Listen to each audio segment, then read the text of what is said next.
The chandeliers of the Palazzo Victoria cast fractured light across 300 faces when Ricardo DeSantis walked through the gilded doors with a woman who was not his wife. His fingers rested at the small of Valeria Kissback, her crimson gown catching every camera flash, her smile sharp enough to cut glass. The whispers started before they reached the bottom of the marble staircase. Wives clutched their husbands' arms. Men who owed him. Millions suddenly found their champagne fascinating. Then the doors opened again and every sound in that room died. Elena Vers stood in the entrance draped in black silk that moved like smoke around her body. But it wasn't her dress that stopped hearts. It was the small hand clutched in hers. The child had his father's steel-gray eyes, and the room understood everything. The silence stretched like a blade pressed against skin. Ricardo's hand fell from Valeria's back as if burned. His jaw locked. His steel-gray eyes found Elena across the crowded ballroom, then dropped to the boy at her side. The child couldn't have been older than 5, maybe 6. Dark hair swept across his forehead. His small suit was tailored perfectly, a miniature version of the one Ricardo himself wore. But it was those eyes, those unmistakable gray eyes, that stared back at him with a mixture of curiosity and something else. Something that looked far too much like recognition. Elena didn't move. She stood in the archway like a queen surveying her kingdom. The light caught the subtle gold threads woven through her black gown. Her dark brown hair fell in soft waves past her shoulders. Her hazel eyes held no anger, no tears, nothing but a calm so absolute it made powerful men take unconscious steps backward.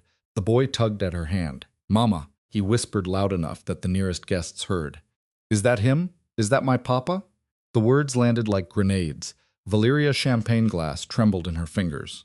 Her carefully painted smile cracked at the edges. She looked up at Ricardo, waiting for explanation, for denial, for anything. But he gave her nothing. His attention had been stolen completely, captured by the woman he had dismissed and the child he had never known existed. Elena's lips curved into the smallest smile. Not warm, not cold, simply knowing. "Perhaps," she said to her son, her voice carrying in the crushing silence, "we should go say hello." She descended the stairs with the grace of someone who had practiced this moment 1,000 times in her mind. Each step deliberate, each breath measured. The crowd parted before her like the sea before a ship, and not a single person dared to speak. Ricardo felt something foreign crawl up his spine. It took him a moment to recognize it. Fear. He had built his empire on the understanding that he feared nothing. Not rival families, not federal investigations, not death itself. He had carved his name into the flesh of this city with his bare hands. He wore his power like armor that nothing could penetrate. But watching Elena walk toward him, their child's small hand in hers, he understood with terrible clarity that there were things his power could not touch, things his money could not buy, things his name could not erase. She stopped 3 feet away from him. The boy pressed against her leg, those gray eyes examining his father's face with unsettling intensity. "Ricardo," Elena's voice was silk over steel. "I wasn't sure we would be welcome. After all, you seem to have other plans for the evening." Her gaze flickered to Valeria, and the dismissal in that glance was more devastating than any insult could have been. She looked at the mistress the way one might look at a fly that had landed on expensive food, with mild irritation and the certainty that it would be dealt with shortly. Valeria straightened her spine, attempting to recover her composure. "I don't believe we've met." "Irrelevant," Elena finished for her. "I know exactly who you are, Miss Key. I know where you live, where you work, where you buy your morning coffee. I know the balance of every bank account you've opened since you first caught my husband's wandering eye." She tilted her head, the gesture almost curious. "I know everything. I simply haven't cared enough to do anything about it until tonight." The color drained from Valeria's face. Ricardo finally found his voice, though it came out rougher than he intended. "Elena, we should discuss this privately. Should we?" She raised an elegant eyebrow. "You didn't seem interested in privacy when you walked through those doors with her on your arm. You didn't seem to care about discretion when you paraded your mistress in front of every powerful family in the country." Her voice never rose, never cracked. It remained perfectly controlled, perfectly calm, perfectly devastating. "Why should I offer you a courtesy you've never extended to me?" The guests had stopped pretending not to listen. They stood frozen. Champagne flutes, suspended halfway to lips, Conversations abandoned mid-sentence. This was better than any drama they could have orchestrated. The great Ricardo DeSantis, the untouchable king of the underworld, being publicly dismantled by the wife everyone had pitied, the wife everyone had thought was powerless. Marco Benedetti, Ricardo's right-hand man, appeared at his employer's shoulder. His dark eyes were tight with concern. His posture was rigid with the understanding that something had shifted fundamentally in the room's power structure. "Boss," he murmured low enough that only Ricardo could hear. "The Calibri family is watching. So is Fontana. If this escalates, I know." Ricardo's jaw was clenched so tight his teeth ached. "I know." But he couldn't move, couldn't speak. He couldn't do anything but stare at the small boy who shared his blood, his features. His gray eyes that were currently studying him with the judgment only children could deliver so purely. The boy tugged at Elena's hand again. "Mama, I want to go home. I don't like him. He looks angry." Elena smoothed her son's dark hair with a gentle hand. The tenderness in that gesture stood in stark contrast to the ice in her voice when she spoke to Ricardo. "Out of the mouths of babes," she said softly. "Children see things so clearly, don't they? They haven't learned to dress cruelty in pretty words or wrap betrayal in excuses." Ricardo's hand shot out before he could stop himself, his fingers closing around Elena's wrist. The crowd gasped. Marco tensed. Somewhere in the room, a glass shattered against the marble floor. "We're leaving." Ricardo's voice was low, dangerous, thick with an emotion he couldn't name. "Now, all of us." Elena looked down at his hand on her wrist, at the letters inked across his knuckles. Pater, power, the word he had lived by, the word that had been his religion, his compass, his excuse for every terrible thing he had ever done. "Remove your hand," she said, "or I will remove it for you." He didn't release her. Instead, his grip tightened fractionally, not enough to hurt, but enough to remind her and everyone watching that he was still Ricardo DeSantis, that he still commanded armies, that he still held the power of life and death over half the criminal enterprises in the country. Elena's response was to laugh. It wasn't a loud sound, wasn't mocking or harsh. It was soft, almost gentle, and somehow that made it worse. She laughed like someone who had seen the punchline to a joke that everyone else was still trying to understand. "Oh, Ricardo." She shook her head slowly. "You have no idea what's coming, do you? You have no idea what I've been building while you were busy building nothing but monuments to your own ego." Before he could respond, the ballroom doors opened again. This time, 4 men entered. They wore suits that cost more than most people's yearly salaries. They moved with the quiet confidence of people who had nothing to prove. At their head walked a man in his 60s, silver-haired and sharp-eyed. His face carried the weathered authority of someone who had wielded power longer than Ricardo had been alive. The whispers that swept through the crowd now were not of scandal, but of shock. "That's Antonio Wirtz." Someone breathed. "He's supposed to be dead. He's been dead for 7 years." But he wasn't dead. He was very much alive. And he was walking toward his daughter with the measured pace of a man who had been waiting a long time for this moment. "Papa." Elena's voice softened for the first time that night. "Your timing is perfect as always." Antonio Wirtz stopped beside his daughter. His cold eyes swept across Ricardo with the kind of assessment one might give a particularly disappointing insect.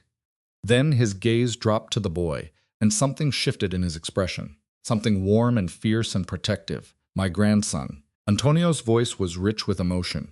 "You look just like your mother did at your age, the same strength in your eyes."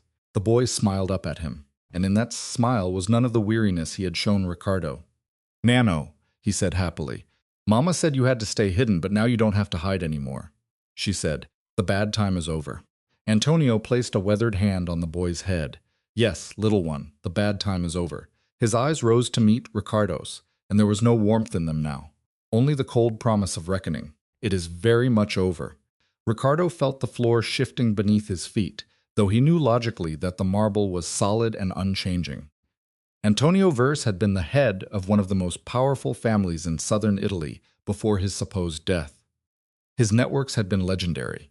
His connections had reached into governments, into banks, into institutions that most criminals couldn't even identify, let alone infiltrate. When word had spread of his death, there had been a war, a brutal, bloody conflict, as various factions had tried to claim pieces of his empire. Ricardo himself had emerged from that chaos with significant territorial gains. He had built portions of his current power on the rubble of what Antonio Verse had left behind. And now the dead man was standing in front of him, very much alive, while Ricardo's mistress wilted beside him, and his wife watched with eyes that saw everything. "I don't understand," Ricardo said slowly, hating how the word sounded like an admission of weakness. "The funeral, the body. I saw photographs. You saw what I wanted you to see." Antonio's voice held no triumph, only fact. "You saw what the world needed to see so that I could rebuild in peace, so that I could protect my daughter from the kind of men who would use her as a pawn in their games of power." His gaze flickered meaningfully to Valeria, who had gone pale as fresh snow. "Men like you, Ricardo DeSantis." Elena stepped forward, placing herself between her father and her husband. Though Ricardo noticed with a twist in his gut that she positioned herself closer to Antonio, aligned with him in a way that made loyalties crystal clear. "Perhaps," she said, her voice carrying across the silent ballroom, "we should take this conversation somewhere more private. I believe there are matters to discuss that these lovely people don't need to witness." She gestured elegantly at the frozen crowd, at the shocked faces and gaping mouths, at the phones that had been discreetly raised to capture every moment of the unfolding drama. "Unless," she added, turning back to Ricardo with those calm, knowing eyes, "you'd prefer to continue this here. I have several more revelations that I'm sure your associates would find fascinating. About certain shipments that went missing 3 years ago, about money that was supposed to reach certain families and didn't, about promises made and broken." Ricardo's blood ran cold. He knew. She knew about the Calibri money, about the weapons he had redirected to his own allies, about the deals he had violated in pursuit of his own expansion. How long had she been watching him? How long had she been gathering evidence while he had dismissed her as decorative and beautiful? How long had he been married to a woman he didn't know at all? "The private salon," he said, his voice stripped of its usual command. "Yes." Elena inclined her head in graceful acknowledgement. "After you, husband. I insist." The crowd parted as Ricardo walked through them, and for the first time in his adult life, he felt the weight of judging stares rather than respectful fear. He heard the whispers start before he was even out of the main ballroom. Speculation about the child, about the supposedly dead father-in-law, about the wife who had clearly been playing a long game that no one had anticipated. Valeria tried to follow, but a single look from Elena stopped her in her tracks. "You should leave," Elena said not unkindly. "Not just the Gala, the city, perhaps even the country. The things my husband promised you, the protection, the security, the future, those were never his to give. They were mine." She paused, let the words sink in. "And I don't share what's mine with people who have stolen from me." "I didn't," Valeria's voice cracked. "He said you didn't care. He said the marriage was political, that you had an understanding. He said many things." Elena's tone was almost gentle now, which somehow made it worse. Men like Ricardo often do. They convince themselves that their lies are truths, that their betrayals are justified, that the women who love them are too stupid or too weak to see through their beautiful words. She reached out, adjusting a strand of Valeria's artfully tousled hair. It was a gesture that might have been motherly if it hadn't been so clearly a demonstration of power. "I hope you learn from this, Miss Key. I hope you find a man who deserves you. A man who doesn't treat his vows like suggestions and his wife like furniture." Then she turned and followed her husband, her father, and her son toward the private salon. She left Valeria standing alone in the middle of a ballroom, full of people who were already crafting the story they would tell for years to come. The night Ricardo DeSantis brought his mistress to the Gala. The night his wife destroyed him without raising her voice. The night the dead man walked and the hidden child was revealed. The night everything changed. The private salon was smaller than the ballroom, but no less opulent. Crystal decanters lined a mahogany bar. Velvet sofas clustered near a fireplace that crackled with carefully controlled flames. The walls were hung with Renaissance paintings that were almost certainly originals, their gilt frames gleaming in the warm light. Ricardo stood near the fireplace, his hands clasped behind his back, his posture rigidly controlled. The crowned eagle tattoo on his neck was visible above his collar, a reminder of the power he had built, the legacy he had carved into his own skin. But in this room, surrounded by people who had clearly been orchestrating events far beyond his understanding, that power felt suddenly fragile. Antonio Vertz had settled into one of the velvet chairs, his grandson on his lap. The boy was examining his grandfather's pocket watch, turning it over in small hands. He was completely unconcerned by the tension that saturated the air. Elena stood by the window, her reflection ghosting against the glass. Her dark gown made her appear as though she had been cut from the night itself. Marco had positioned himself near the door. He was torn between his loyalty to Ricardo and his obvious uncertainty about the shifting dynamics of the room. "His name is Matteo," Elena said without turning from the window. "In case you were wondering." Ricardo's jaw tightened. "I was going to ask, were you?"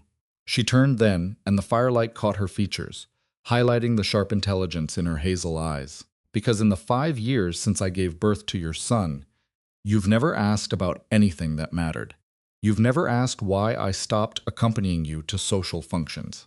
Why I began spending time at my family's old estate in Calabria. Why I stopped seeking your bed." Each word was a small knife precisely placed. "You told me you were exhausted," Ricardo said slowly, memories rearranging themselves in his mind. "You said you needed rest, space, time to recover from losing." He stopped, something cold settling in his chest. "From losing the pregnancy," Elena finished for him. "The pregnancy you barely acknowledged. The child you seemed relieved to learn hadn't survived." Her voice cracked for the first time, but she controlled it quickly. She smoothed her expression back into calm marble. "I didn't lose Matteo, Ricardo. I hid him. I hid him from you because I had seen what you were becoming, what you had already become." The boy looked up at the sound of his name, gray eyes finding his father's face across the room. "Mama says you're sad inside," Matteo announced with the brutal honesty of childhood. "She says that's why you do mean things. Because someone made you sad a long time ago, and you never learned how to be happy."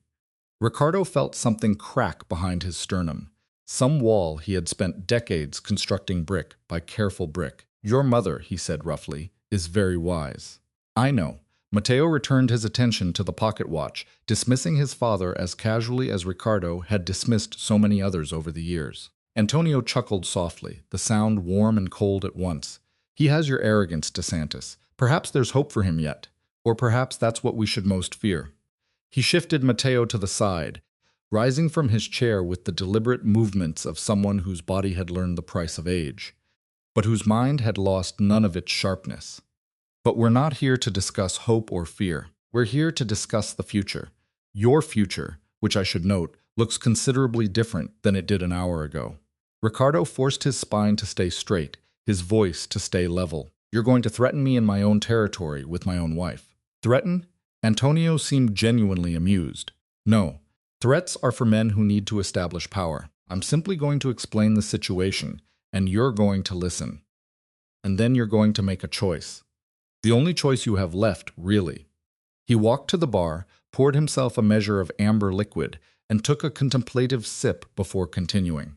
7 years ago, I staged my death because I had discovered that several of my most trusted allies were planning to move against me. The war that followed my death was useful. It exposed the traitors. It allowed me to eliminate threats without appearing to lift a finger, and it gave my daughter time. "Time for what?" Ricardo asked. "Time to understand who she had married." Antonio's voice hardened. Time to see past the charm and the promises and the beautiful words. Time to realize that her husband viewed her as nothing more than a strategic acquisition. A path to my networks, my connections, my power. The accusation landed like a blow, not because it was false, but because it was true. Ricardo remembered his courtship of Elena, the calculated compliments, the careful attention he had paid to her interests and desires. He had studied her like a rival to be conquered. He had identified her weaknesses and strengths with the same precision he applied to business negotiations. He had never considered that she might be doing the same thing to him. The marriage was mutually beneficial, Ricardo said, but the words sounded hollow even to his own ears. Your daughter gained protection, status, resources. My daughter gained a husband who began sleeping with other women before their first anniversary. Elena's voice cut through his justifications like a blade through silk. A husband who stopped touching her entirely after the first year, except when he needed to produce an heir. A husband who made her feel invisible in her own home, who talked through her at dinner parties, who couldn't remember her preferences or her hopes or her fears because he had never bothered to learn them in the first place. She moved away from the window, and Ricardo tracked her movement with the awareness of a man who was beginning to realize he had badly miscalculated his enemy. "Do you know when I decided to leave you, Ricardo? Not tonight. Not when I discovered Valeria. Not even when I realized you had stopped loving me because you never started." She stood before him now, close enough that he could see the flecks of gold in her hazel eyes, the tiny lines at their corners that spoke of sleepless nights and silent tears. "I decided to leave you on our 3rd anniversary. You forgot you were in Venice with someone whose name I doubt you remember. I sat alone in that enormous dining room with a dinner that had taken hours to prepare. And I waited, and I watched the candles burn down to nothing, and I understood." Her voice dropped to almost a whisper. "I understood that I was nothing to you. Less than nothing. A piece of furniture that came with the house. A signature on a contract. A body that existed only when you needed something from it. And I decided in that moment that you would never make me feel that way again." The fire cracked. Somewhere in the house, a clock chimed midnight. Matteo had fallen asleep in the velvet chair, his small chest rising and falling with the deep breaths of childhood exhaustion. Antonio watched his grandson with the protective vigilance of a wolf guarding its pack. Ricardo looked at his son, truly looked at him for the first time. The way his dark hair curled slightly at his temples, the shape of his nose, which was Elena's, the stubborn set of his jaw, which was undeniably Ricardo's own. 5 years. 5 years of first words and first steps and first everything. And he had missed all of it because he had been too busy building an empire to notice that he had destroyed everything that mattered. "What do you want?" he asked finally, and his voice sounded strange to his own ears. Stripped of command, stripped of arrogance, stripped of everything except a weariness that went bone deep. "You didn't orchestrate all of this just to humiliate me. You could have done that a dozen different ways. So what do you actually want?" Elena and her father exchanged a look, a silent communication that spoke of years of planning, of conversations Ricardo had never been privy to, of strategies that had been set in motion long before tonight. "I want 3 things, Elena said. "First, I want acknowledgement, public, irrevocable acknowledgement of Matteo as your legitimate heir. I want his name added to every document, every inheritance clause, every succession plan. I want him recognized by every family, every ally, every enemy. I want his position to be unassailable." Ricardo nodded slowly. This was expected. This was reasonable. This was in fact something he would have demanded himself if he had known of the boy's existence.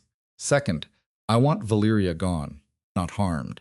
I'm not a monster, whatever you might think of me, but gone. I want her relocated somewhere far from here with enough money to start over. And I want her to understand that if she ever speaks of you or our family again, that relocation will become significantly less comfortable. Unreasonable? Again. Something Ricardo would have done, eventually, once the novelty of the affair had worn off as it always did. And third, he asked. Elena's chin lifted. "Third, I want you to choose," the word hung in the air between them. "Choose what? Choose what kind of man you're going to be." She stepped closer. Close enough that he could smell the familiar jasmine of her perfume. Close enough that he could see the pulse beating rapidly in her throat, despite her outward calm. "You can keep being Ricardo DeSantis, the cold king who treats people as pieces on a board. You can keep building your empire of fear and control and hollow victories. You can watch your son grow up from a distance. See him once a year at carefully controlled meetings. Hear reports about his progress like he's a business investment." She reached up and her fingers brushed the ink on his neck. The crowned eagle, the symbol of everything he had built. "Or," she said softly, "you can choose something different. You can choose to be a father, a husband, a man who builds something more lasting than power." Her hand dropped.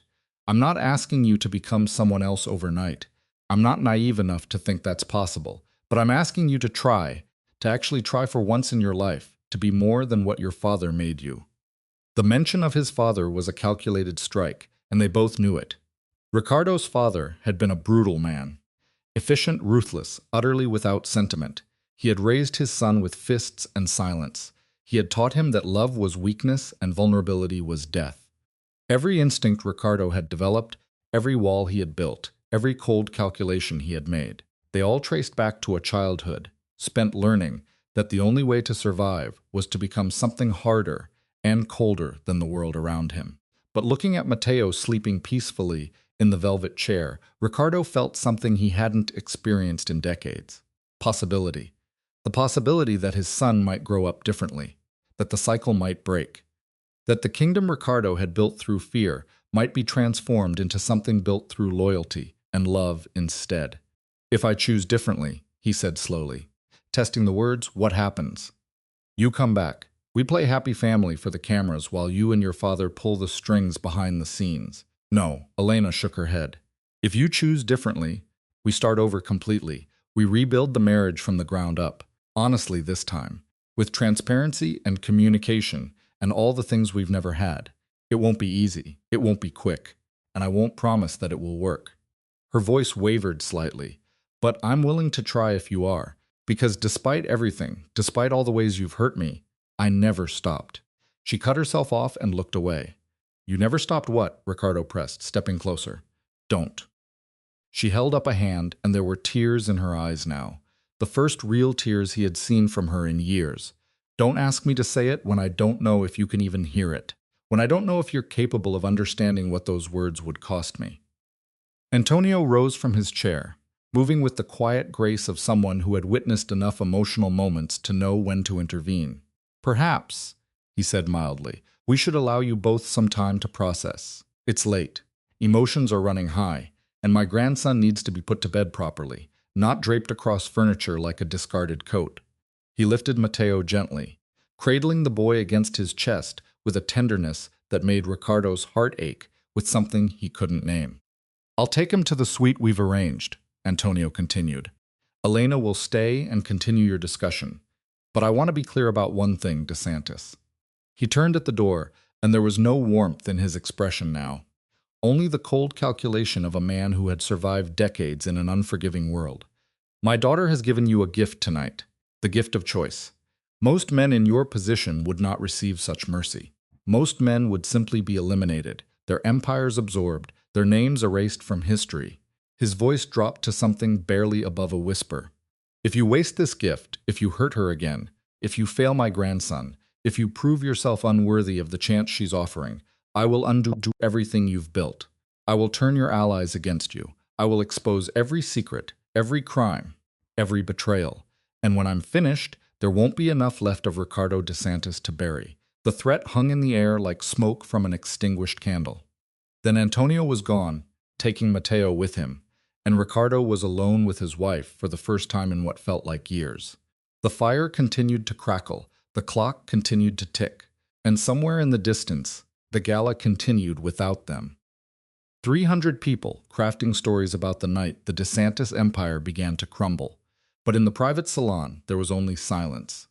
Elena walked to the bar, poured herself a drink with hands that trembled slightly despite her controlled expression. She drained it in one long swallow. Then she set the glass down with a click that sounded like a period at the end of a sentence. "I should go," she said. "Mateo will be looking for me when he wakes up. He's not used to sleeping in strange places. Elena." She stopped at the door but didn't turn around. Ricardo crossed the room in 3 strides. His hand closed around her arm. Gently this time, so different from the grip he had used in the ballroom. When she turned, her eyes were bright with unshed tears, and he realized with a start that despite all her strength, despite all her planning, she was still afraid. Afraid of him, afraid of what he might choose, afraid of what it would mean if he chose wrong. "I don't know how to be what you're asking," he said roughly. "I don't know if I'm capable of it. Everything I am, everything I've learned, it's built on being cold, being hard, being untouchable." "I know," her voice was barely a whisper. "But he stopped, struggling with words that felt foreign in his mouth. I looked at him, at Mateo, and I felt something I don't understand.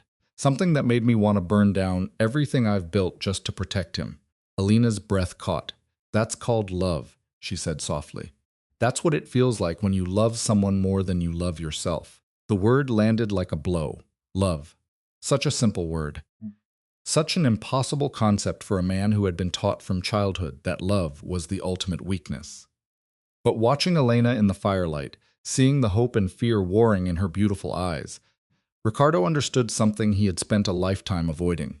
He had loved her, not at first, At first, it had been calculation and strategy and careful manipulation. But somewhere along the way, in quiet moments he had refused to acknowledge. In glances he had pretended meant nothing. In the warmth of her body beside his in the dark hours before dawn. Somewhere in all of that love had crept in, despite his best efforts to prevent it, and he had been so terrified of that love, so certain that it would destroy him, that he had destroyed it first. He had pushed her away with coldness and neglect. He had filled his bed with other women to prove that she didn't matter. He had built walls so high and so thick that he had convinced even himself that he felt nothing. But the walls had been a lie, the coldness had been a performance, and the other women, Valeria and all the ones before her, they had been nothing but desperate attempts to feel something other than the terrifying warmth that Elena inspired in him. "I'm afraid," he admitted, and the words felt like they were being dragged from somewhere deep inside him. "I'm afraid that if I let myself feel this, it will destroy me, that I'll become weak, that my enemies will see it and use it against me." "Maybe," Elena said. "Or maybe loving something other than power will finally make you strong enough to deserve the empire you've built." She reached up, touched his face with fingertips that were soft and warm against his skin. "I can't make this choice for you, Ricardo. I can only tell you that, for the first time in 6 years, I'm willing to believe that you might choose differently, that the man I thought I saw when we first met, the one beneath all the ice and arrogance, that man might actually exist." Her hand dropped. "Think about it. Talk to Marco. Talk to whoever you need to talk to. But when you decide, come find me. Not because your father-in-law threatened you, not because you want to protect your legacy. Come find me because you want to, because you're ready to try." She turned toward the door again. "Elena." She paused, her hand on the ornate handle. "I never forgot our anniversary." She went very still. "The third one," he continued, the words coming faster now, as if they had been locked away for so long that they were desperate to finally escape. "I was in Venice, yes, but I wasn't with anyone. I was sitting alone in a hotel room, holding a present I had bought you, trying to convince myself to come home, trying to convince myself that I could be the husband you deserved." He closed his eyes, remembering. It was a bracelet, gold with small diamonds. "You had mentioned once that your mother had one similar before she died. I spent weeks tracking down a jeweler who could recreate it." Elena's hand dropped from the door handle, but she still didn't turn around. "I sat in that hotel room for hours holding that box, trying to find the courage to come home and give it to you. Trying to find the courage to tell you that He stopped, started again. "That I felt things I didn't understand, things that frightened me." "What happened?" Her voice was barely audible. "I convinced myself that you didn't want me there. That I had pushed you away too many times, hurt you too often. I convinced myself that showing up would only make things worse. That my presence would only remind you of everything I had failed to be." He opened his eyes, staring at her back, at the elegant line of her spine beneath black silk.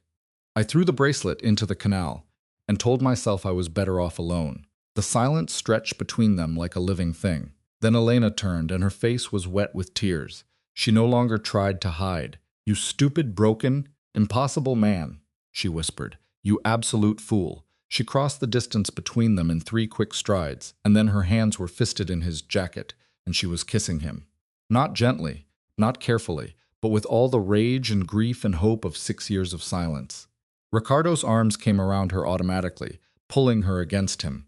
And for a single perfect moment, there was nothing in the world except this, except her warmth and her tears and her lips moving desperately against his. Then she pulled back, breathless, her eyes wild. "That doesn't mean I forgive you," she said. "That doesn't mean everything is fine. We still have so much." "I know." He pressed his forehead against hers, feeling her breath warm on his face. "I know." They stood there in the firelight, wrapped around each other like survivors of a shipwreck, and Ricardo felt something shift inside him, some tectonic plate of emotion that had been locked in place for decades finally beginning to move. It hurt. God, it hurt. But beneath the pain, there was something else. Something that felt almost like hope. The gala had ended hours ago, but the city never truly slept. Not the parts that Ricardo ruled anyway.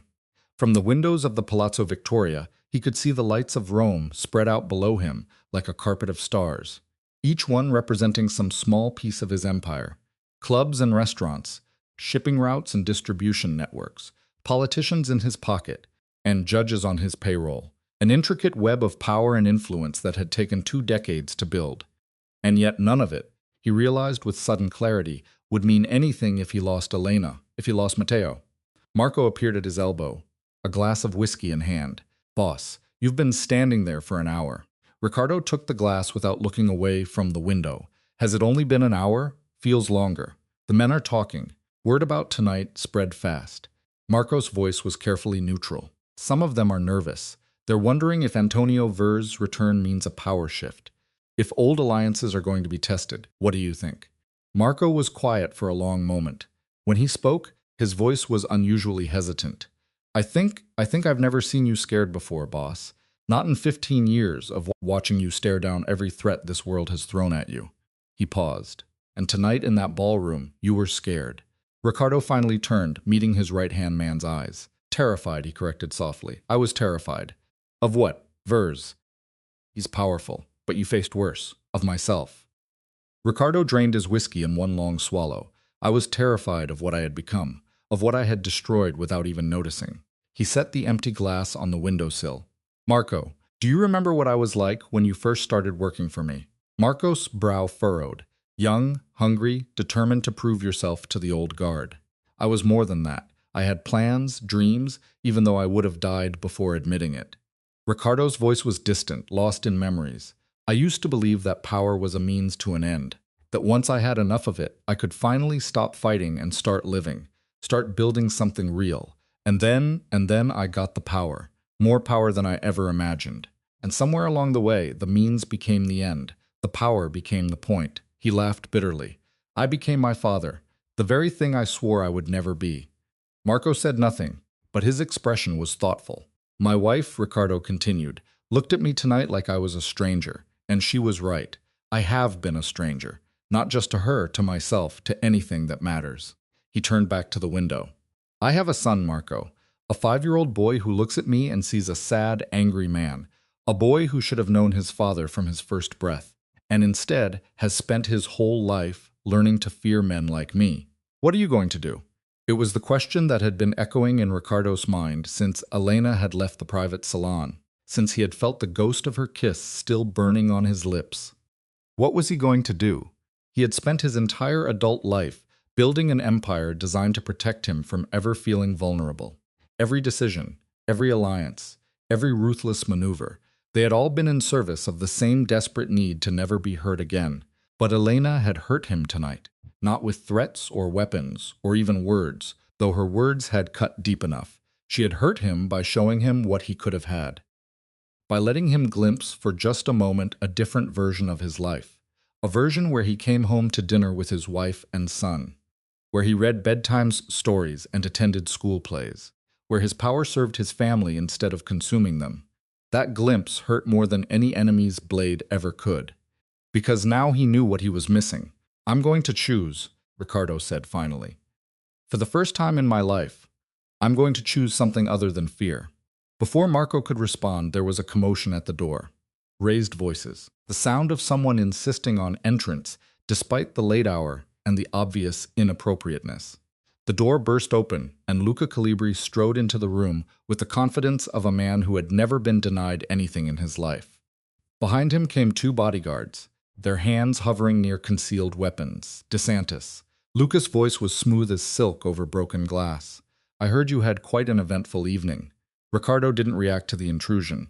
His posture remained relaxed, his expression bland, but inside every instinct screamed alert. Luca Calibri was the head of one of the 3 families that maintained an uneasy alliance with Ricardo's organization.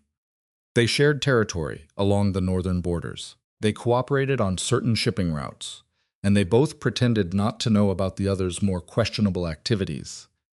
But Luca was ambitious, always had been. He had been circling Ricardo's empire like a shark in blood for years, waiting for any sign of weakness, and tonight, Ricardo had shown weakness in front of 300 witnesses. "Luca." Ricardo's voice was even. "It's late for social calls. I was in the neighborhood."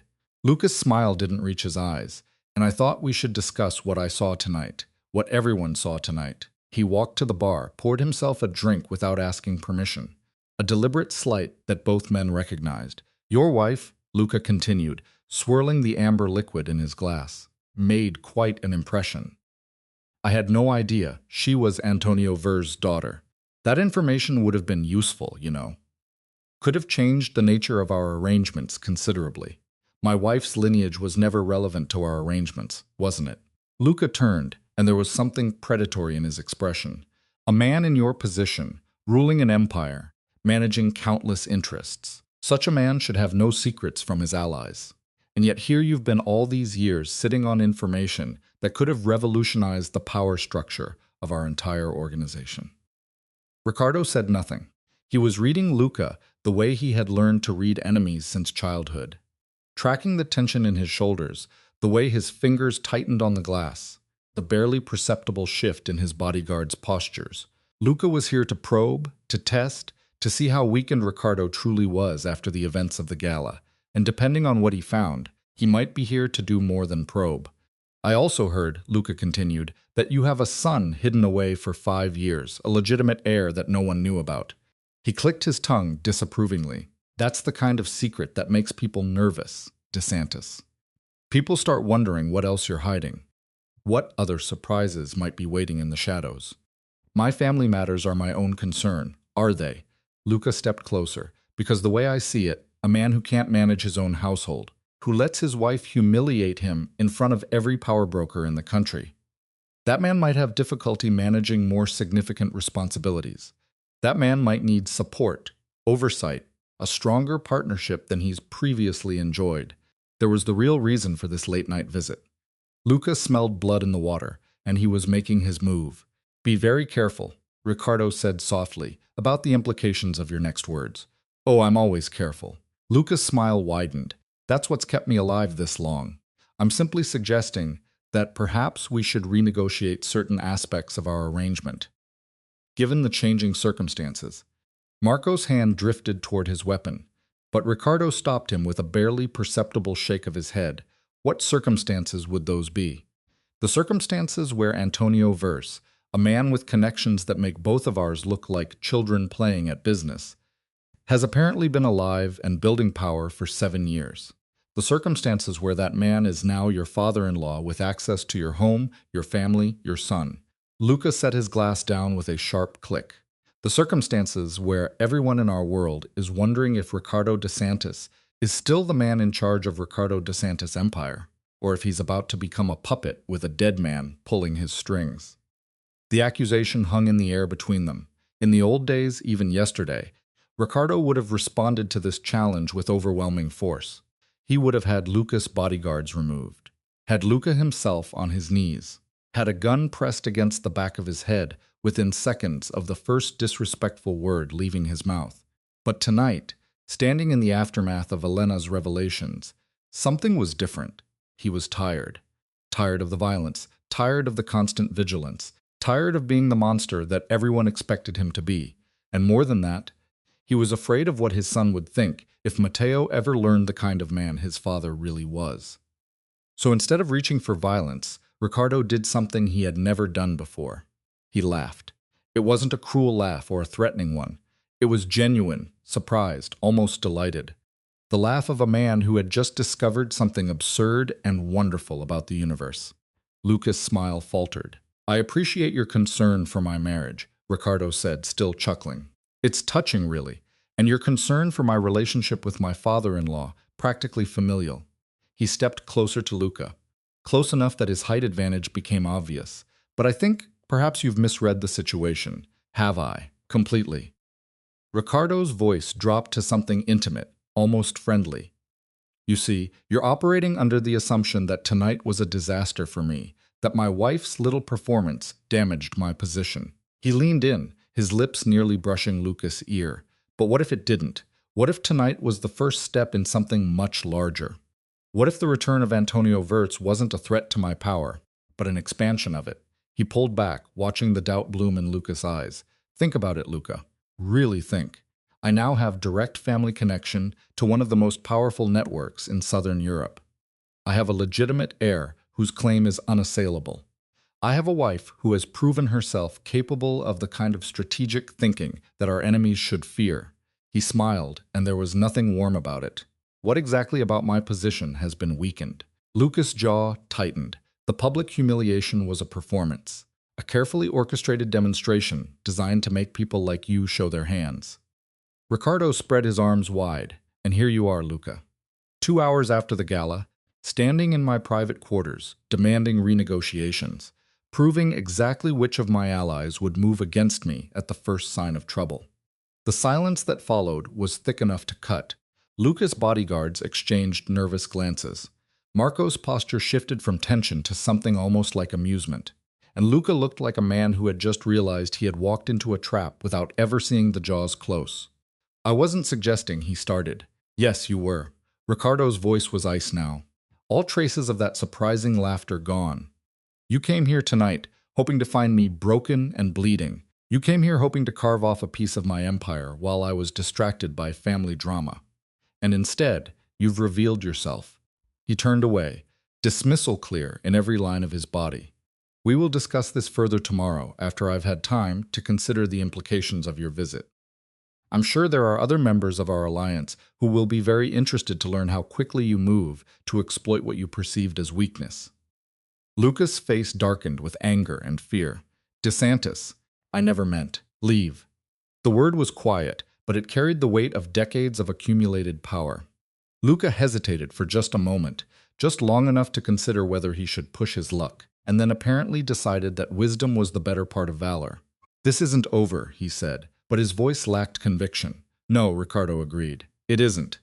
The door closed behind Luca and his bodyguards, and the tension in the room eased fractionally.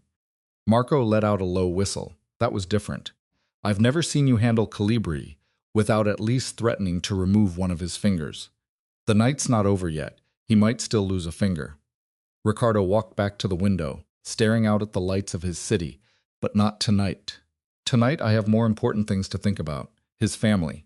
The word felt strange in his mouth, foreign and wonderful and terrifying all at once. His son. Marco was quiet for a long moment. When he spoke, his voice was uncharacteristically gentle. You know, boss, I've worked for you for 15 years. I've seen you face down things that would make most men weep, but I've never seen you look the way you did when that little boy walked into the ballroom. He paused. Maybe Calibri is right about one thing. Maybe everything has changed. Ricardo closed his eyes, remembering Matteo's gray eyes, examining him with that mixture of curiosity and weariness. Mama says you're sad inside, out of the mouths of babes. Yes, he said quietly. Everything has changed, but whether that change would save him or destroy him, that remained to be seen. Elena couldn't sleep. She sat in the suite her father had arranged, watching Matteo's peaceful face in the soft light from the bedside lamp. Her son, her secret, the piece of Ricardo that she had protected from his father's darkness for 5 long years. Had she done the right thing? The question had haunted her since the moment she made the decision to hide her pregnancy. She had told Ricardo she lost the baby. She had watched something flicker and die in his eyes. Something she now understood had been a fragile hope he hadn't known how to express. She had told herself it was for Matteo's protection, that Ricardo would have used their son as a pawn, as a tool, as a means to an end, that the cold, calculating man her husband had become would have damaged their child the way Ricardo's own father had damaged him. But what if she had been wrong? What if by hiding Matteo, she had denied her son a father who might have changed for him? What if she had denied Ricardo the one thing that could have broken through his walls? What if all these years of pain and loneliness for both of them had been unnecessary? You're thinking too loudly. Her father's voice came from the doorway. Antonio walked in, settling into the chair across from her bed with the careful movements of age. Papa. Elena managed a small smile. I thought you'd be sleeping. Sleep is for men without troubles. And my daughter has just set fire to her marriage in front of 500 witnesses. His eyes were gentle despite the sardonic words. I thought perhaps you might want to talk. About what? About whether you regret it. About whether now that the moment has passed and the adrenaline has faded, you wish you had chosen differently. Elena looked back at Matteo, at the peaceful innocence of his sleeping face. I don't know, she admitted. I thought I knew when I was planning tonight. When I was rehearsing my lines and picking my dress and preparing for the confrontation, I was so certain, so sure that I was doing the right thing, the strong thing, and now I keep seeing his face. When he looked at Matteo for the first time. When I told him about our anniversary. She shook her head slowly. He looked destroyed, Papa. Like everything he believed about himself was crumbling. Good. Antonio's voice was harder now. He needed to see what he was, what he had become. Men like Ricardo DeSantis, they build their lives on foundations of denial. They convince themselves that their cruelty is necessary, that their coldness is strength, that the people they hurt deserved what they got. The only way to reach them is to shatter those illusions completely. But at what cost? At whatever cost is necessary. Antonio leaned forward, taking her hands in his weathered ones. Elena, my darling daughter, I have watched you suffer for 6 years. I have watched you shrink yourself to fit into the space that man allowed you. I have watched you swallow your tears and paste on smiles and pretend that your heart wasn't breaking every single day. His grip tightened. Tonight you stopped pretending. Tonight you stood in front of the most powerful people in the country and you showed them who Elena Vers really is. Not a trophy wife, not a decorative accessory, a woman of power and intelligence and strength. Is that who I am? Her voice cracked. Because most of the time I feel like a woman who made a terrible mistake when she was too young to know better, and now she's trapped in the consequences of that mistake forever. You are not trapped. That's what tonight was about. Showing you, showing him, showing everyone that you have always had the power to walk away. You simply chose not to use it, because I loved him. The words escaped before she could stop them. Despite everything, despite all the ways he hurt me, I loved him. Antonio's expression softened. I know, my darling, and perhaps that's why there might be hope after all. What do you mean? I watched him tonight the way I've been watching him for 7 years. The way I've watched every powerful man I've ever known. Looking for weaknesses, for cracks in the armor, for the places where pressure would do the most damage. He released her hands, settling back in his chair. Tonight I saw something I didn't expect. What? Fear, real, genuine fear. Not of me, though he should certainly fear me, but of himself. Of what he's become, of what he almost lost. Antonio's voice was thoughtful. I've known many ruthless men in my life, Elena. Most of them are incapable of that kind of self-awareness. They destroy everything around them and never once stop to wonder if perhaps they should have chosen differently. But Ricardo stopped in that ballroom. With every eye on him, he stopped. He could have raged. He could have denied. He could have turned the situation around with violence and intimidation. We both know he has the capacity for it, but instead, he surrendered. Elena remembered the moment. Ricardo's hand falling from Valeria's back.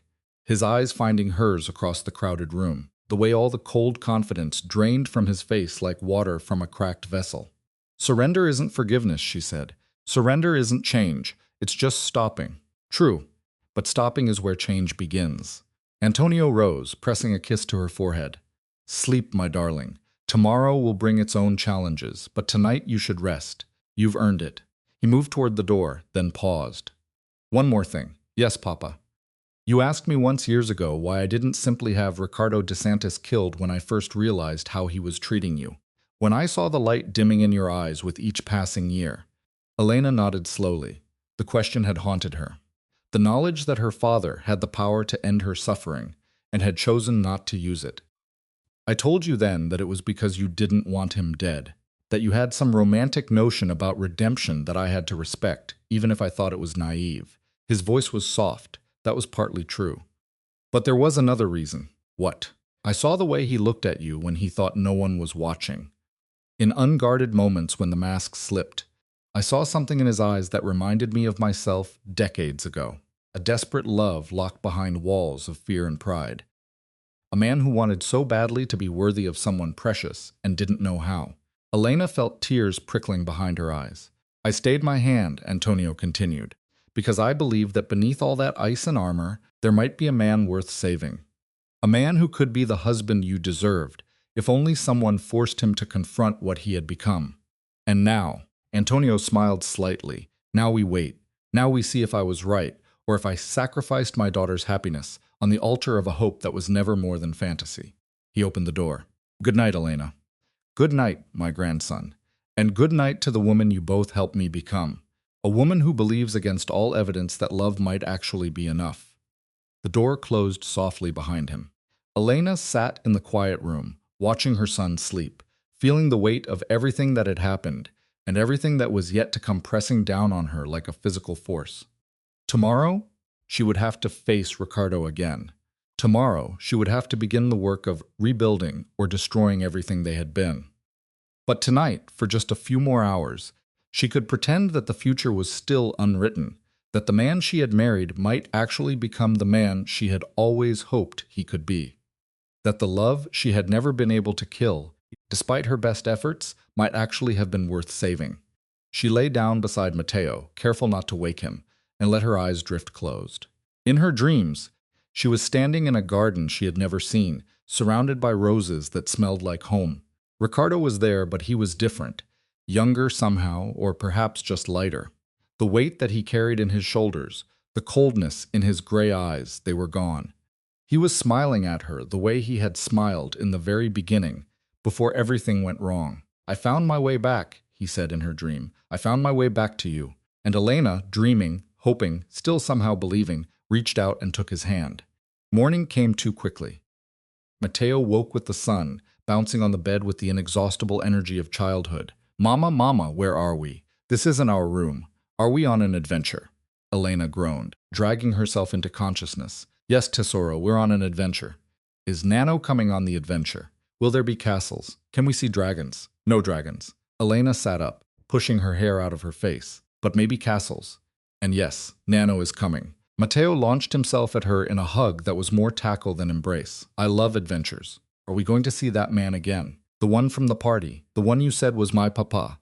Elena's heart clenched. "Maybe. We will see." He looked sad. Matteo pulled back, his gray eyes, Ricardo's eyes, serious beyond his years, really sad, like when Francesco's dog died and he cried for a whole week. "Yes," Elena said softly. "He is sad. Maybe we should bring him on the adventure. Maybe adventures make people happy." "Maybe they do." A knock at the door interrupted them. Antonio entered with a tray of breakfast pastries and fruit, and coffee strong enough to wake the dead. "Good morning, my warriors," he said, setting the tray on the bedside table. "I trust you slept well." "I dreamed about dragons," Matteo announced. "Big ones with gold wings." "Did you now? That's excellent." Dragons are very important creatures. They remind us that even the most fearsome things can be beautiful if we look at them the right way. Elena caught her father's eye over Matteo's head. The message was clear. They needed to talk about what came next, about how to navigate the treacherous waters they had just sailed into. "Matteo," she said, "why don't you eat your breakfast while Mama and Nano have a grown-up conversation? We'll be just outside the door." "Okay." Matteo was already reaching for a pastry. "But don't talk too long. Adventures won't wait forever." In the hallway, Elena and her father spoke in low voices. "There's been movement," Antonio said. "My contacts report that Luca Calibri visited Ricardo last night, shortly after we left the Gala. He was attempting to probe for weakness, according to my sources, and Ricardo handled it better than I expected, actually. He turned Calibri's power play against him, left him scrambling to explain his overreach to the other families." Antonio's expression was thoughtful. "It seems your husband is not quite as damaged as we assumed." "He's not damaged at all." Elena's voice was sharper than she intended. "That's what I've been trying to tell you. He's not broken, he's armored. There's a difference." "Is there?" "Yes." She leaned against the wall, exhaustion pulling at her edges. "A broken man can't be fixed, but armor can be removed. It just takes the right tools, the right reasons. And you believe you can be those things." "The right tools, the right reasons. I believe I have to try." She met her father's eyes. "I've spent 6 years telling myself that I was the victim, that Ricardo was the villain, that all I could do was suffer or escape. But last night when I saw his face, when I watched everything he believed about himself crumble, I realized something." "What?" "He's not a villain. He's a tragedy. A man who was broken in childhood and never learned how to heal. A man who buried his capacity for love so deep that he convinced himself it didn't exist." Her voice caught. "I've been so angry at him, Papa, so hurt, so desperate to make him understand what he did to me. But I never stopped to ask what had been done to him." Antonio was quiet for a long moment. When he spoke, his voice was uncharacteristically gentle. "You are your mother's daughter, Elena. She had the same irritating tendency to see the best in people, even when they worked very hard to show her their worst. Was she wrong? Not always. She saw the best in me, and that faith, that inexplicable belief that I could be better than I was, It changed me, made me into someone worthy of her. He sighed. But it also nearly destroyed her. Loving someone who is determined to hurt themselves is exhausting, heartbreaking work. And sometimes, no matter how much faith you have, it isn't enough. I know, Elena straightened, squaring her shoulders. But Matteo deserves to know his father, the real one, not the monster I've painted in my own mind. And Ricardo deserves the chance to know his son. Whatever else he's done, whatever else he becomes, he deserves that much. And if he disappoints you, if he proves himself incapable of change, then I take Matteo and I leave for good. And I spend the rest of my life building something beautiful out of the wreckage of what we tried to create. She met her father's eyes with a determination that surprised even her. But I have to try. Papa, I have to know that I gave it every chance. Otherwise, I'll spend my whole life wondering. Antonio studied her face for a long moment, then nodded slowly. Very well. Then we proceed to the next phase, which is you go home. You and Matteo, you return to the house you've been avoiding for 5 years. And you see what your husband does when confronted with the reality of the family he's been missing. And if he can't handle it, if he retreats into coldness, then we'll know and we'll act accordingly. Antonio's expression hardened, but either way, the waiting is over. The games are finished. From this moment forward, everything is real. Elena nodded, feeling the weight of that truth settle into her bones. After so many years of pretending, of performing, of hiding behind walls of her own construction, finally, mercilessly, devastatingly real. Then let's go home, she said, and hoped with everything she had that home might still be something worth saving. The drive to the estate took 2 hours. Matteo chattered the entire way, asking questions about every building they passed, every car that overtook them, every bird that flew across their path. His enthusiasm was inexhaustible, and Elena found herself grateful for the distraction. It was easier to focus on her son's joy than on the dread coiling in her stomach. The estate, their estate, though Elena had barely lived there for 5 years, rose from the Tuscan countryside like something from a dream. Ancient stone walls draped in flowering vines. Gardens that had been tended by the same family for 7 generations. A manor house that had witnessed centuries of love and loss, of births and deaths, of empires rising and falling. This was Ricardo's birthplace, the seat of his family's power for longer than anyone could remember, the place where his father had broken him and his mother had failed to save him. This was home. It's big, Matteo breathed as the car wound up the long driveway. It's really, really big. Yes, Tesoro, it is. Do we live here? We used to. And maybe we will again. We'll see. The car stopped before the main entrance. A figure was waiting on the steps, tall, broad-shouldered, dressed in the same impeccable black suit he always wore. His dark hair was slightly disheveled, and there were shadows under his gray eyes that hadn't been there before. Ricardo DeSantis looked like a man who hadn't slept. But he also looked like a man who had been waiting for something. Something he had been waiting for his entire life without knowing it. Elena stepped out of the car first, her heart hammering against her ribs. Behind her, she heard Matteo's door open, heard her son's small feet crunching on the gravel drive. Ricardo's eyes went to the boy immediately. The hunger in his gaze was almost painful to witness. A starving man finally seeing food after years of famine. Papa. Matteo's voice was uncertain. Mama, is that my papa?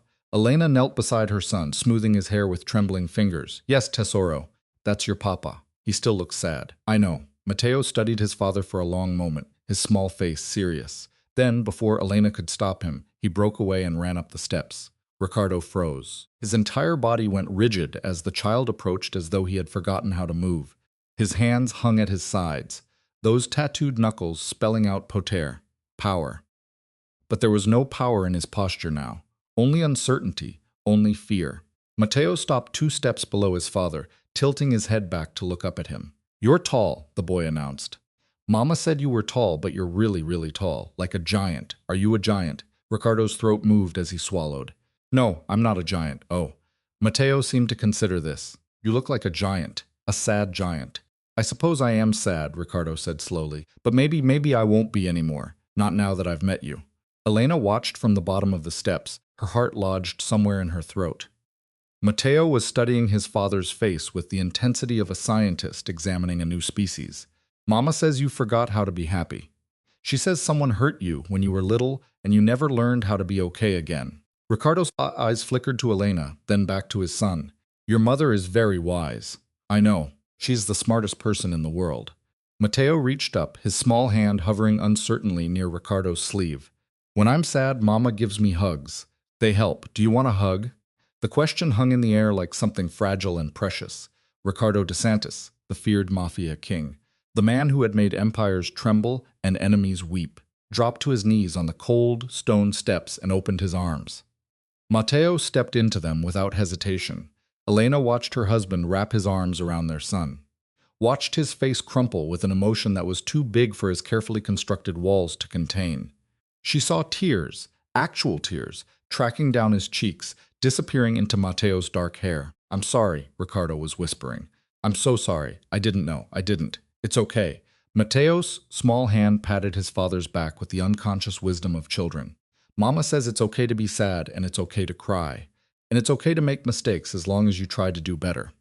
Ricardo pulled back, his hands cupping his son's face, drinking in every detail as though memorizing a map to salvation.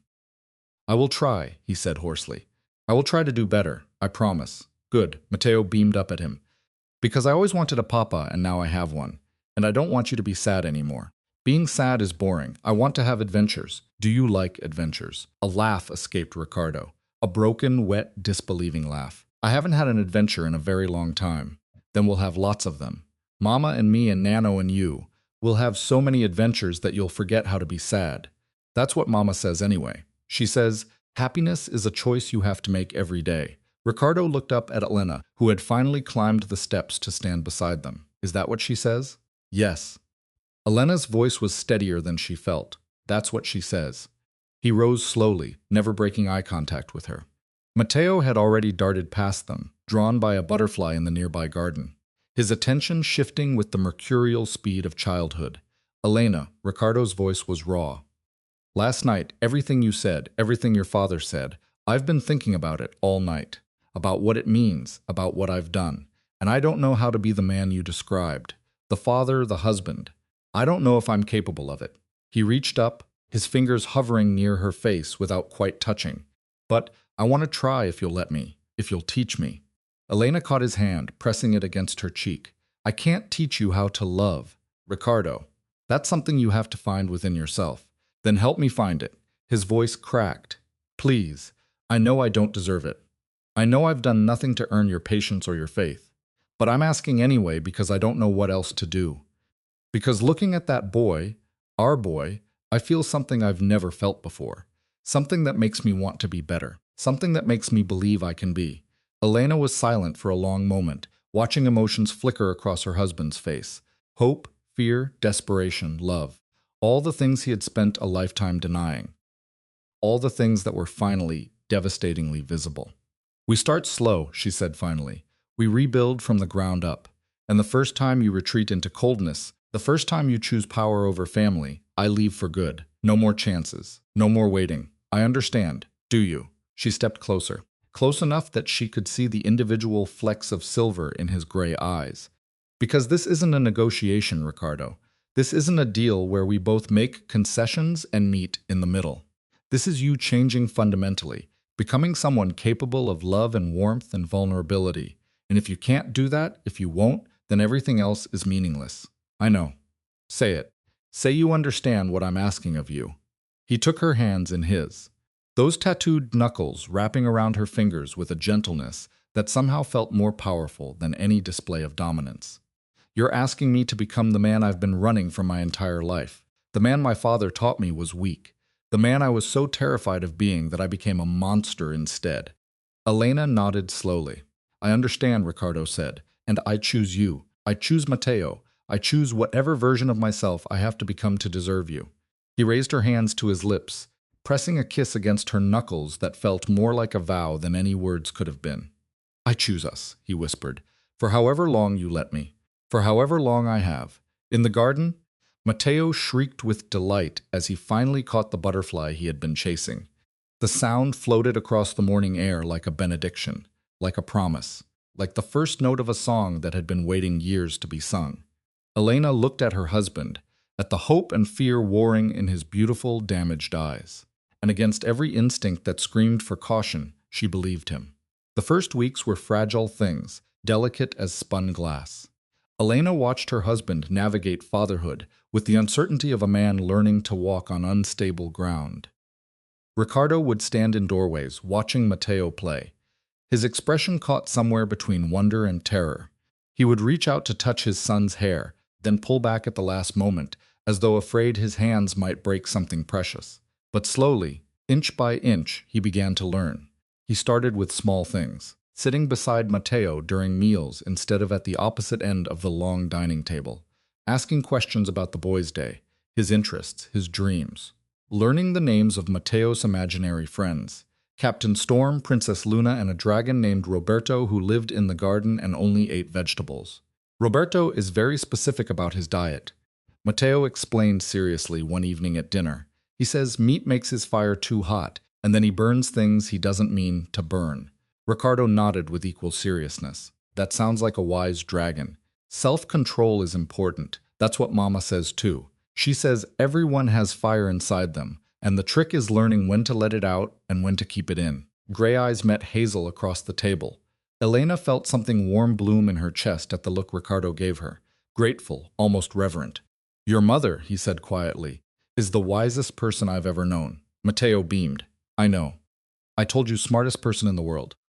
After dinner, when Matteo had been read 3 stories, negotiated a 4th, and finally surrendered to sleep, Ricardo found Elena in the library. She was curled in her favorite chair by the window, a book open in her lap, but her eyes fixed on the darkness beyond the glass. He's extraordinary, Ricardo said, settling into the chair across from her. I don't know how you did it. Raising him alone, keeping him hidden, teaching him to be so good. He taught me more than I taught him. Elena closed her book, setting it aside. Children have a way of doing that. They see the world so clearly. They haven't learned to complicate everything the way adults do. He called me a sad giant. You are a sad giant, or you were. She tilted her head, studying him. You seem less sad now. I feel less sad. Ricardo leaned forward, his elbows on his knees. I feel I don't have words for it, terrified mostly that I'll do something wrong, that I'll damage him the way my father damaged me, that one day he'll look at me with fear instead of curiosity. That's not going to happen. You don't know that. I know you. Elena's voice was soft but certain. I've watched you for 6 years, Ricardo. I've seen the man you pretend to be and the man you actually are. They're not the same person. The pretender is cold and cruel and calculating, but the real you, the one you've spent your whole life hiding, that man is capable of great love. He just never believed he deserved it. Ricardo was quiet for a long moment. My father used to say that love was a cage.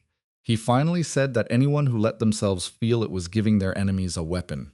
He said the only way to be truly powerful was to need no one, want nothing, feel nothing. His voice dropped. He said it while he was breaking my fingers because I had cried at my mother's funeral. Elena's breath caught. I was 8, Ricardo continued, his eyes distant. 8 years old, standing beside my mother's grave, trying to be strong because he had told me strength was everything. But I couldn't stop the tears. I loved her so much, you see. She was the only warmth in that entire cold house. And when she was gone, he shook his head slowly. He waited until we were home, until the guests had left. Then he sat me down in his study and explained very calmly that my display at the cemetery had been unacceptable, that tears were weakness, that weakness was death. Ricardo. He broke 3 of my fingers, 1 for each tear he had counted on my face. Then he left me there alone and told me to think about what I had learned. Ricardo's voice was flat, emotionless, the voice of a man describing something that had happened to someone else. I didn't cry again for 25 years. Not until last night. Not until I held my son for the first time. Elena rose from her chair, crossing the distance between them. She knelt before him, taking his face in her hands, forcing him to meet her eyes.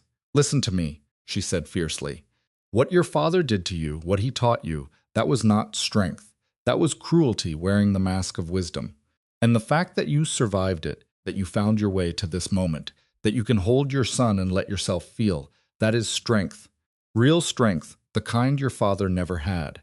Tears were sliding down Ricardo's cheeks again, and he made no move to hide them.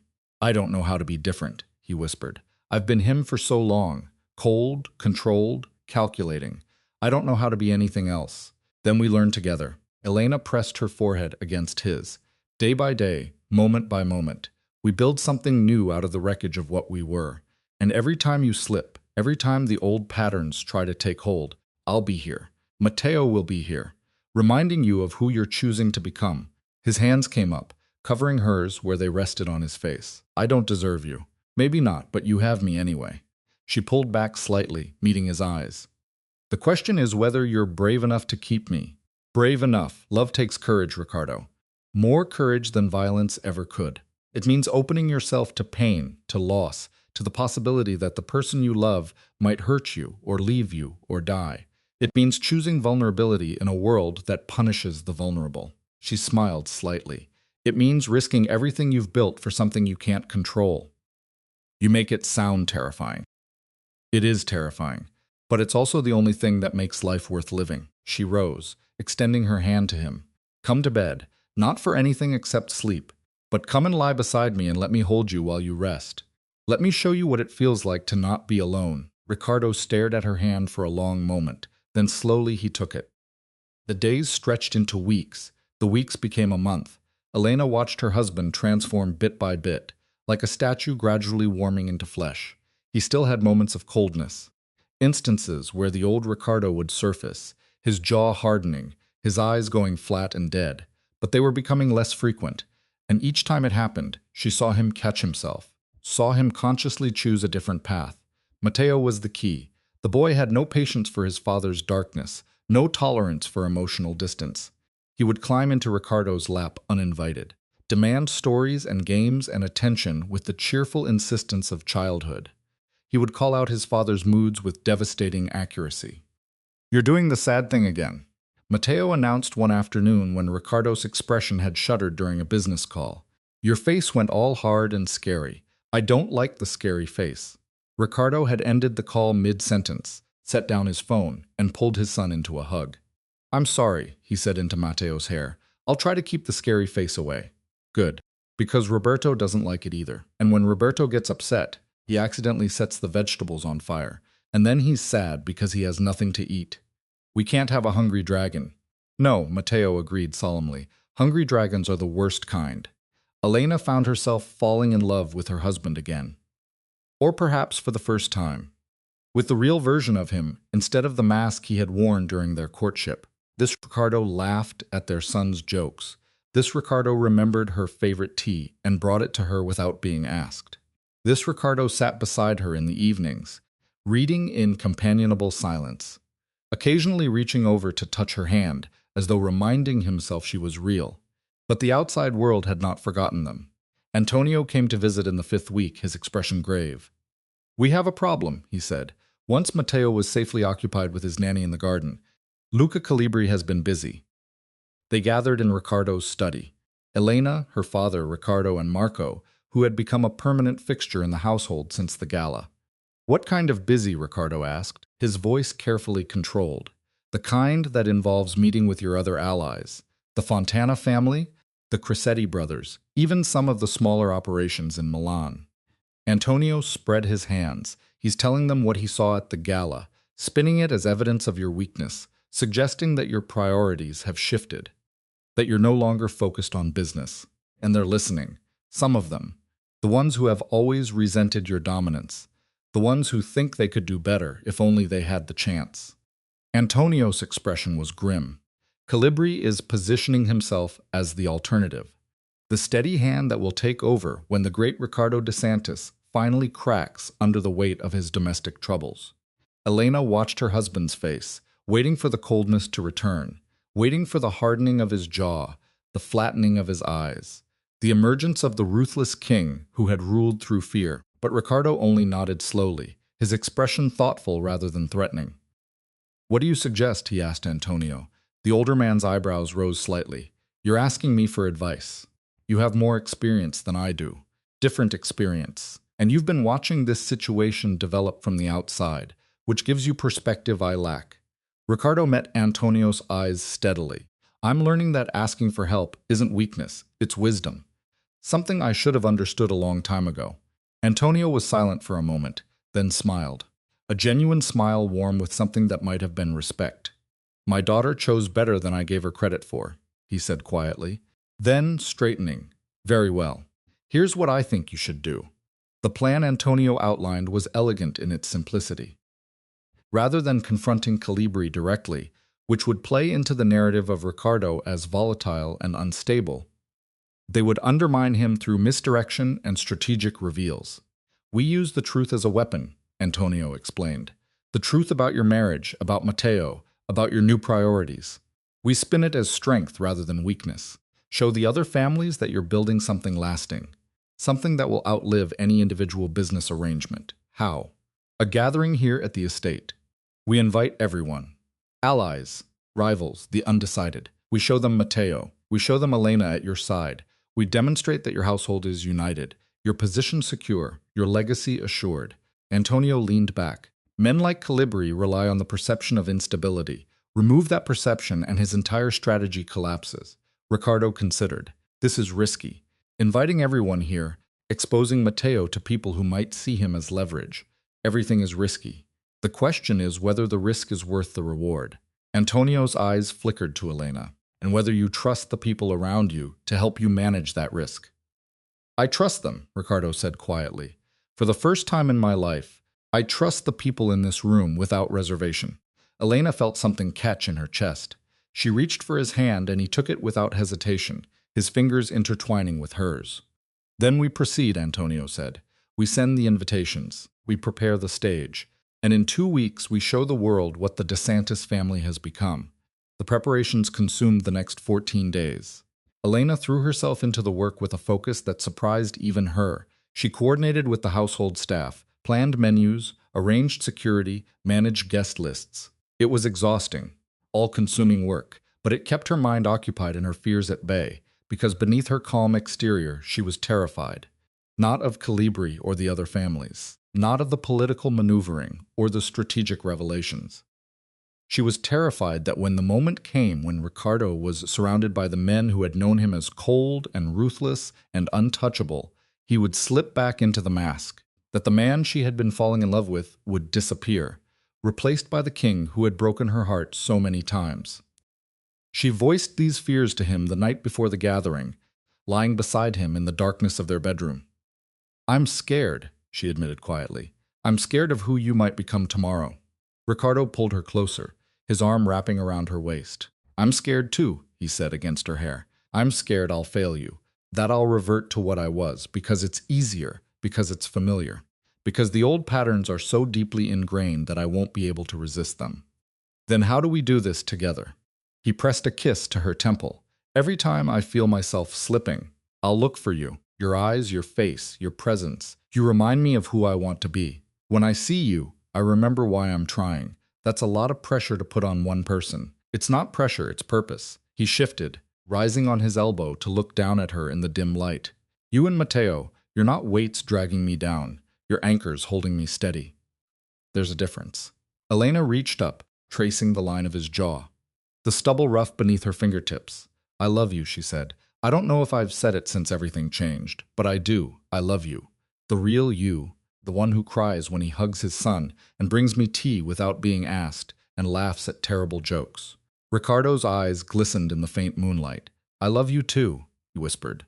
I think I always have. I was just too afraid to admit it, too convinced that love was a trap, a weapon someone would use against me. He lowered his head, his forehead touching hers. But you've shown me that love is the only thing that matters. The only thing worth fighting for. The only thing worth becoming better for. Their lips met. Soft, tender, nothing like the desperate collision of the night after the gala. This was something deeper, something more lasting. A promise sealed in breath and warmth, and the quiet darkness of their shared bed. When they finally pulled apart, Elena found herself smiling. We're going to be okay, she said. Whatever happens tomorrow, we're going to be okay. Yes, Ricardo agreed. We are. And for the first time in 6 years, she truly believed it.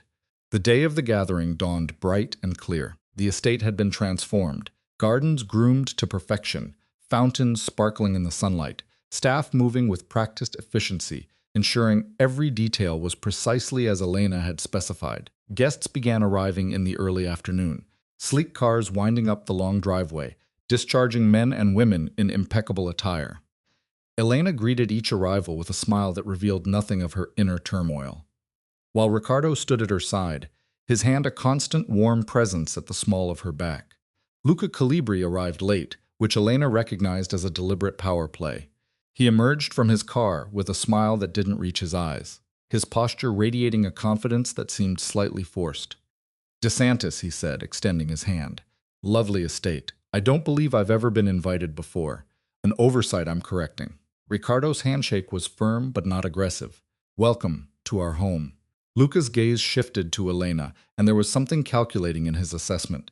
"Mrs. DeSantis, you're looking well. I trust the domestic situation has stabilized since we last met." "The domestic situation was never unstable," Elena replied smoothly, "but I appreciate your concern." Before Luca could respond, a small figure came hurtling across the lawn. "Mama, Papa." Matteo skidded to a halt beside them, his formal clothes already slightly askew. "Roberto says there's a man in the garden who smells like bad things, and I should stay away from him." Elena caught Luca's face tightening at the mention of the imaginary dragon.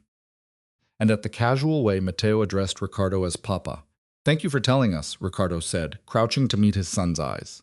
"Which man?" "That one." Matteo pointed directly at Luca. "Roberto says he has a hungry look, like the wolves in my storybook, the ones who pretend to be nice but really want to eat all the sheep." The silence that followed was deafening. Elena had to bite the inside of her cheek to keep from laughing. Beside her, she could feel Ricardo's shoulders shaking with suppressed amusement. "Roberto sounds like a wise dragon," Ricardo said gravely. "We should always listen to wise dragons." "I know. That's what I said." Matteo turned to study Luca with those gray eyes, Ricardo's eyes that seemed to see straight through pretense. "Are you a wolf, mister?" "Because I don't like wolves. They're sneaky. I assure you," Luca said through gritted teeth. "I am not a wolf." Matteo didn't seem convinced. That's what a wolf would say. He turned back to his parents. "Anyway, I'm going to go play with Captain Storm now. He wants to defeat the evil pirates."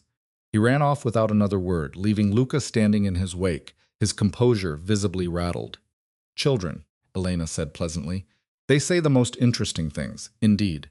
Luca's smile was strained. "You must be very proud, we are," Ricardo said. "More proud than I can express." He gestured toward the main terrace, where other guests were gathering. "Shall we? I believe my father-in-law has some announcements he'd like to make." They walked as a group toward the gathering, Elena and Ricardo side by side, Luca trailing behind them like a wolf who had suddenly realized he had wandered into a lion's den. Antonio's speech was masterful. He stood before the assembled guests, 30 of the most powerful figures in the criminal underworld, and spoke with the quiet authority of a man who had nothing to prove. 7 years ago, he began, I made a decision that many of you believed was the end of my story. I stepped back from the life I had built, allowed the world to think I was dead, and watched from the shadows as you all scrambled to claim pieces of what I had left behind. Murmurs rippled through the crowd. I did this for many reasons, but the primary one was simple. I was tired of the violence, tired of the paranoia, tired of watching men destroy themselves and everyone around them in pursuit of power they couldn't keep. His eyes swept the assembled faces. I wanted something different for my daughter, something better. Elena felt Ricardo's hand tighten on hers. Instead, Antonio continued. She found herself married to a man who embodied everything I had hoped to protect her from. A man who was cold where she needed warmth, distant where she needed presence, calculating where she needed love. Ricardo's jaw tightened, but he didn't look away. He stood tall, accepting the condemnation. I could have intervened. I could have removed him from the equation permanently. Many of you know I have the capability. Antonio's voice hardened, but my daughter asked me to wait. She believed against all evidence that the man she had married was capable of becoming someone worthy of her love. He paused, letting the words settle. I thought she was naive. I thought she was blinded by sentiment, unable to see clearly because her heart was involved. A slight smile crossed his weathered face. I was wrong. The murmurs intensified. Over the past several weeks, I have watched Ricardo DeSantis transform. I have watched him become a father to the son he didn't know he had. I have watched him become a husband, a true husband to the wife he had neglected for years. I have watched him choose vulnerability over coldness, love over fear, family over power. Antonio's gaze found Luca Calibri in the crowd. There are those among you who believe this transformation is weakness, who see a man focused on his family and assume he has lost his edge. his ambition, his capacity for decisive action. His voice dropped to something almost dangerous. Those people are mistaken. He gestured, and Elena watched as Marco and several other men moved through the crowd, handing out folders to each guest. Inside those folders, Antonio continued, you will find documentation of every meeting Luca Calibri has held over the past month. Every conversation he has had attempting to undermine the DeSantis family. Every promise he has made to your rivals about territories and arrangements that he has no right to offer. Luca's face went white. You will also find evidence of his family's involvement in activities that violate our most sacred agreements. Trafficking of people, not goods. Activities that we have all agreed cross lines that should never be crossed. The silence in the garden was absolute. Ricardo DeSantis has changed, Antonio said. He has become a better man, a better husband, a better father. But do not mistake his gentleness for weakness. Do not assume that his love for his family has diminished his capacity to protect them. His eyes swept the crowd one final time. Because behind every great man stands a family willing to defend him. And behind this family stands me. The implied threat hung in the air like smoke after a gunshot. Luca tried to speak, his mouth opening and closing, but no words emerged. Around him, the other guests were leafing through their folders. Expressions ranging from shock to disgust to calculation. I believe, Ricardo said, stepping forward to stand beside his father-in-law, that Mr. Calibri was just leaving. Unless anyone objects. No one objected.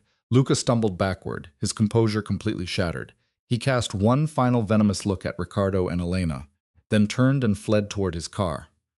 As the sound of his engine faded into the distance, Ricardo turned to address the remaining guests. My father-in-law has said everything that needed to be said, but I want to add one thing. His voice carried across the garden, steady and clear. For years I ruled through fear. I believed that was the only way to maintain power, to protect my interests, to ensure my survival. I was wrong. He reached for Elena's hand, pulling her to stand beside him. This woman, my wife, taught me that there is strength in love. That vulnerability does not equal weakness. That the most powerful thing a man can do is admit he was wrong and choose to be better. He raised their joined hands. I choose to be better, every day for her, for our son, for the future I want to build instead of the past I was repeating. His eyes swept the assembled guests. If any of you have concerns about my leadership, about my commitment, about my capacity to protect your interests, speak now. I am happy to discuss them. But know this, the man who stood before you a month ago, the cold king who feared nothing and felt less, that man is gone. In his place stands a husband, a father, and a leader who understands that true power comes not from what you're willing to destroy, but from what you're willing to protect.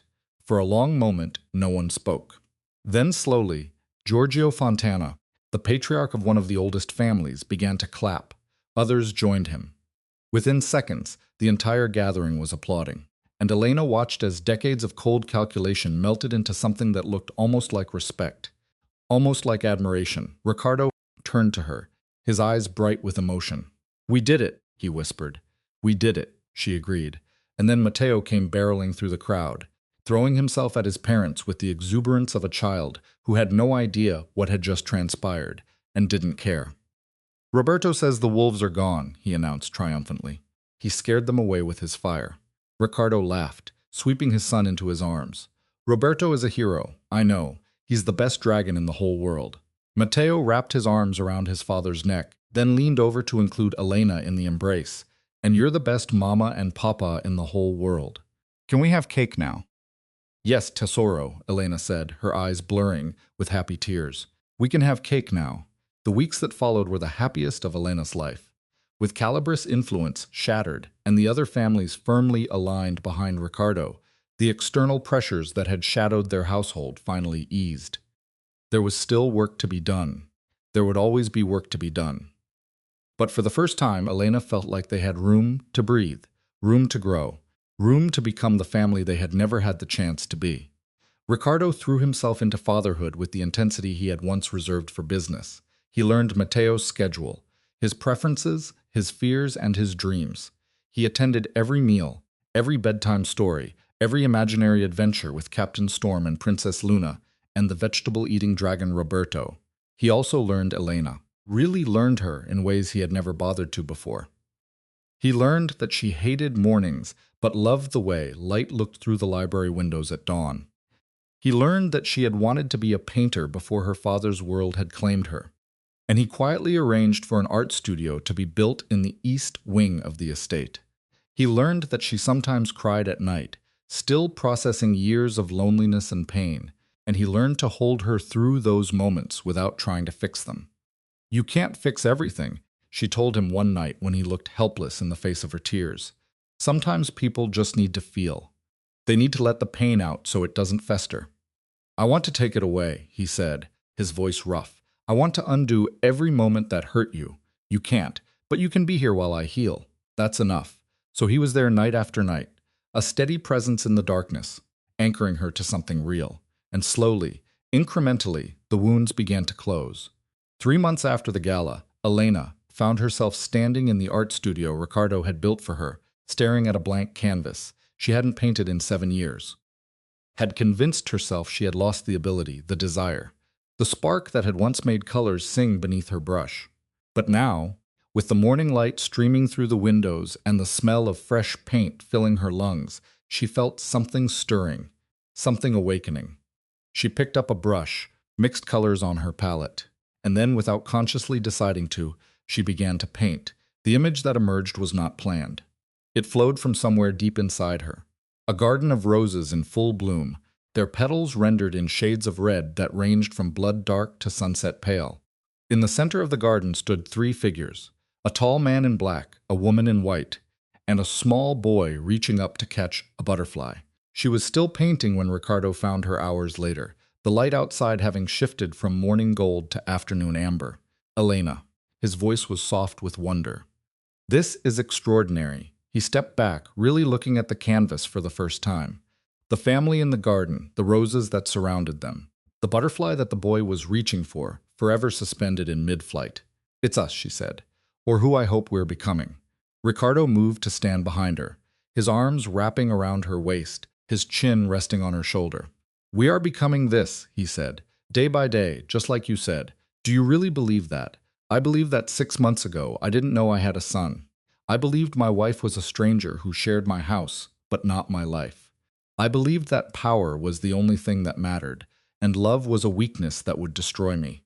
He pressed a kiss to her neck just below her ear. "Now I know that everything I believed was wrong, and for the first time in my life, I'm grateful to be wrong." Elena turned in his arms, facing him. "There's something I need to tell you," she said. Something flickered in his eyes. The old fear, the instinctive bracing for bad news. But he controlled it, kept his voice steady. "What is it?" "I'm pregnant." The words hung in the air between them. Ricardo's face went through a series of expressions: shock, disbelief, wonder, and finally joy. Pure, unfiltered joy that transformed his features into something she had never seen before. "Pregnant," he repeated. "We're going to have another baby." "Yes." She bit her lip, suddenly uncertain. "I know we haven't talked about it. I know things are still complicated. If you're not ready." He kissed her before she could finish the sentence. It was not a gentle kiss. It was fierce and desperate, and filled with everything he couldn't put into words. His hands cupped her face, his thumbs brushing away tears she hadn't realized she was shedding. "Ready," he said when they finally broke apart. "I've been waiting my whole life for this without knowing it. A family, a real family. Children who will grow up knowing they are loved, who will never wonder if their father sees them as anything other than the most precious things in the world." "This baby will know," Elena whispered. "Just like Matteo knows, just like I know now. I love you." The words came easily now without the struggle they had once required. "I love you and Matteo and this baby and the life we're building together. I love all of it with a ferocity that terrifies me. But I'm not afraid of being terrified anymore." He rested his forehead against hers. "I'm not afraid of anything as long as I have you." "You have me," she promised. "For the rest of our lives, for every moment that comes after. You have me." They stood there in the studio wrapped in each other's arms, surrounded by the smell of paint and possibility. The canvas behind them captured a moment of hope frozen in color. The future stretched before them like an uncharted map, full of challenges and triumphs they couldn't yet imagine. But whatever came, they would face it together as a family. 6 months later, in the same bedroom where Matteo had been born in secret and sorrow, Elena gave birth to a daughter. They named her Sophia after Ricardo's mother. The woman who had been the only light in his dark childhood, whose loss had shattered something in him that was only now beginning to heal. "She has your eyes," Ricardo said, cradling his daughter for the first time. His voice was thick with emotion, his gray eyes bright with tears he no longer tried to hide, hazel, like honey in sunlight. "And your stubbornness," Elena said, exhausted but radiant. "She's been fighting me for 9 months. I suspect she'll be fighting you for the rest of her life." "Good. I want my children to fight, to push back, to never accept cruelty as normal or coldness as strength." He looked down at the tiny face, at the rosebud mouth and the delicate fingers that were already wrapping around his thumb. "She will never know the childhood I had. None of our children will. I swear it, Papa." Matteo came bursting through the door, Antonio following at a more dignified pace. "Is she here? Is my sister here?" "She's here," Ricardo said, kneeling, so Matteo could see. "Come say hello to Sophia." Matteo peered at the baby with the critical eye of a 6-year-old brother. "She's really small. She'll grow." "Does she know about Roberto? Does she know about Captain Storm and Princess Luna?" "Not yet, but you can tell her all about them." Matteo's face lit up. "I'll tell her everything. And when she's bigger, she can come on adventures with us." "Can she, Papa? Can she come on adventures?" "She can come on every adventure," Ricardo promised. "We all can together." Antonio stood in the doorway, watching the scene with an expression Elena couldn't quite read. When his eyes met hers, she saw something that might have been pride, something that was definitely love. "You did well, my daughter," he said quietly. "You saw what I couldn't see, you believed what I refused to believe, and now look at what you've built." Elena smiled, reaching for his hand. "We built it together, Papa. All of us. Even you. Even me." He squeezed her fingers. "Though I'll maintain to my grave that I was prepared to kill him if he disappointed you." "I know." "I think he knows too. Good healthy motivation for a son-in-law." Ricardo looked up, and for a moment the two men regarded each other across the room. Once, not so long ago, they had been adversaries circling each other like wolves, each waiting for the other to show weakness. Now something different passed between them. Respect, perhaps, or understanding, or simply the recognition that they both loved the same woman, the same children, the same family that had become the center of all their worlds. "Thank you," Ricardo said quietly, "for not killing me when you had the chance." Antonio's lips twitched. "Thank my daughter. She has better judgment than I do." "I do," Elena agreed, "and I always will." The years that followed were not perfect. There were still challenges, business conflicts that required resolution, rivals who tested their defenses, moments when the old wounds threatened to reopen. Ricardo still struggled sometimes with the patterns his father had carved into him. Elena still cried sometimes, processing grief that went back decades. But they faced everything together. When Matteo started school and came home crying because other children had called his family dangerous, Ricardo sat with him for hours, explaining in age-appropriate terms that sometimes people fear what they don't understand. When Sophia proved to have inherited her grandfather's strategic mind and began orchestrating elaborate schemes at the age of 3, Elena taught her how to channel that brilliance into creativity instead of manipulation. When Ricardo's old enemies made one final attempt to destabilize the family, a kidnapping plot that never came to fruition thanks to Antonio's intelligence network, the response was swift and decisive. But it was Elena who designed the strategy. Elena who coordinated the countermeasures. Elena who ensured that justice was served without unnecessary bloodshed. She had become, without anyone quite realizing it, the true power behind the DeSantis throne, and Ricardo, rather than resenting her rise, celebrated it, supported it, made it clear to everyone who mattered that his wife was his equal partner in everything, including the parts of his empire he had once considered solely masculine territory. "You've changed him," Marco observed one evening, years after the gala that had started everything. He and Elena were standing on the terrace, watching Ricardo chase their children through the gardens below. "I've known him for 20 years. I've seen him at his worst and what I thought was his best. But I never imagined he could become this." "I didn't change him," Elena said. "I gave him permission to change himself. There's a difference, an enormous one. Change that's forced from outside never lasts. It's brittle, fragile, easily reversed when the pressure eases. But change that comes from within, from a genuine desire to be better, that's transformation. That's permanent. Marco was quiet for a moment. Then you're not just talking about him, are you? Elena smiled, watching her husband sweep Sofia into his arms, while Matteo hung from his back like a climbing monkey. I changed too, she admitted. I was so focused on being a victim, on cataloging every way he had hurt me, that I forgot I had the power to write a different story. I could have left. I could have destroyed him. Instead, I chose to give him a chance, and in doing so, I gave myself one too. You're a remarkable woman, Mrs. DeSantis. I know, she said, and there was no arrogance in it, only truth. But so is every woman who refuses to accept that her story has to end in tragedy. Every woman who fights for something better, even when the world tells her it's impossible. Below them, Ricardo looked up. Their eyes met across the distance. And even after all these years, Elena felt her heart skip at the love she saw in his expression. He smiled, the real smile, the one that had been buried so deep for so long, and raised a hand in greeting. She waved back, then turned to go inside. There was dinner to prepare, children to wrangle, a husband to love, and a lifetime of adventures still to come. On the 10th anniversary of the gala, Elena stood before her mirror, examining the woman who looked back at her. She was not the same person who had walked into that ballroom with her hidden son and her secret power and her desperate gamble for a different future. That woman had been sharp with fear, hard with anger, brittle with years of loneliness. This woman was softer, not weaker, never weaker, but softer in the way that water is soft, able to flow around obstacles instead of shattering against them, powerful in her flexibility, her adaptability, her capacity to nurture without losing herself.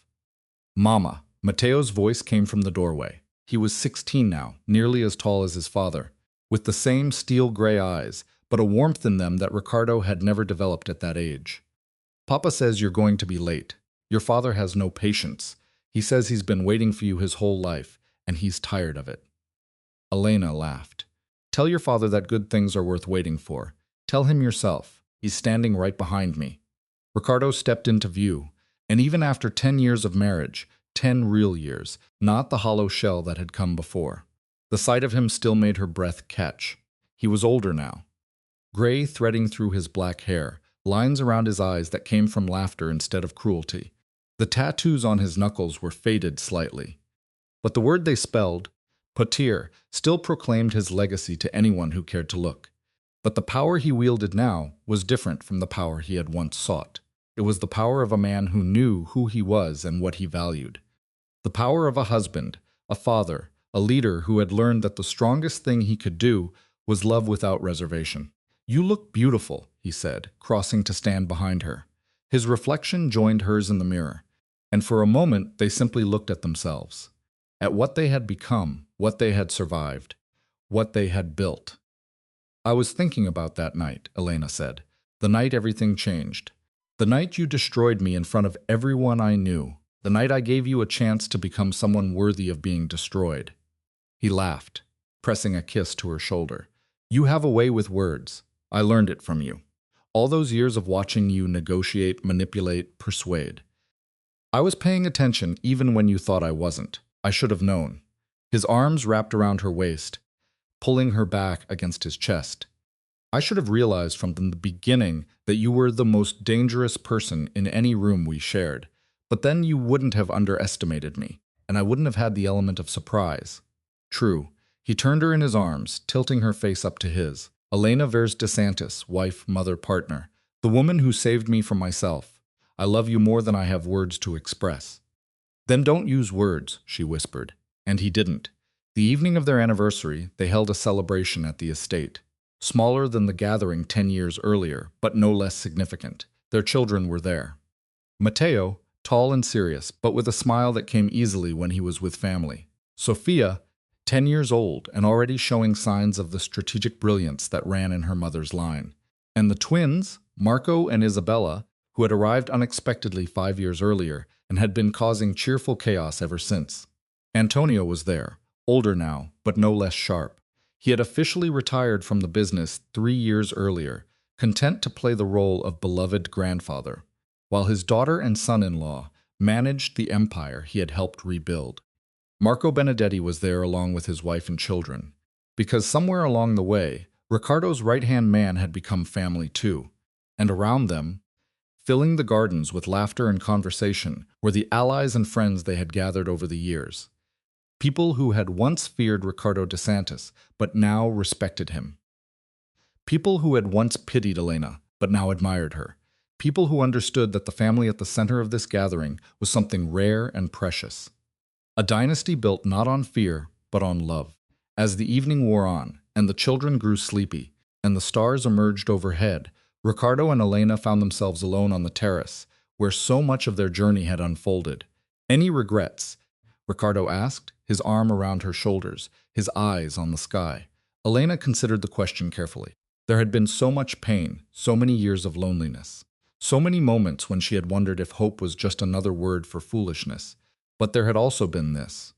The children, the love, the transformation of a cold king into a warm husband, the discovery that she herself was capable of more strength, more grace, more forgiveness than she had ever imagined. "No regrets," she said finally.